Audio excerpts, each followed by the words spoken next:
Solar పథకం ఏదైతే ప్రతి ఒక్కళ్ళకి కూడా సోలార్ ఇంటికి పెట్టుకోవచ్చు, దాదాపు 300-400 యూనిట్లు ఫ్రీ అంటూ పెట్టిన పథకానికి అపూర్వమైనటువంటి స్పందన వచ్చింది. 1,00,000 కనెక్షన్లు ఇద్దామనుకుంటే 1,00,000 అప్లికేషన్స్ వచ్చేసినాయి.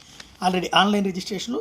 సుమారు నెల క్రితం ప్రారంభించినటువంటి roof top solar scheme PM Suryaghar Muft Bijli యోజనకు అనూహ్య స్పందన వచ్చిందని మోడీ ప్రకటించారు. ఈ పథకం కోసం ఇప్పటికే 1 కోటి మందికి పైగా రిజిస్ట్రేషన్ చేయించుకోవడం అద్భుతం అంటూ శనివారం ట్వీట్ చేశారు. అస్సాం, బీహార్, గుజరాత్, మహారాష్ట్ర, ఒరిస్సా, తమిళనాడు, ఉత్తరప్రదేశ్ తదితర రాష్ట్రాల నుంచి ఎక్కువ రిజిస్ట్రేషన్లు అయ్యాయి.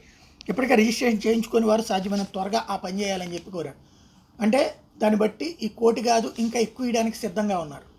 దాదాపుగా 70-80% సబ్సిడీ ఇచ్చేది కేంద్ర ప్రభుత్వం.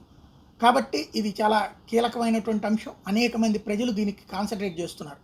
ఎందుకంటే బిల్లుల్లో తగ్గిపోతుంది కదా. ఈ మధ్యకాలంలో ప్రాంతీయ పార్టీలు అధికారంలోకి వచ్చిన తర్వాతన ఈవెన్ జాతీయ పార్టీల అధికారంలో ఉన్న రాష్ట్రాల్లోనే కరెంటు బిల్లులు తడిసి మోపిడి అవుతున్నాయి.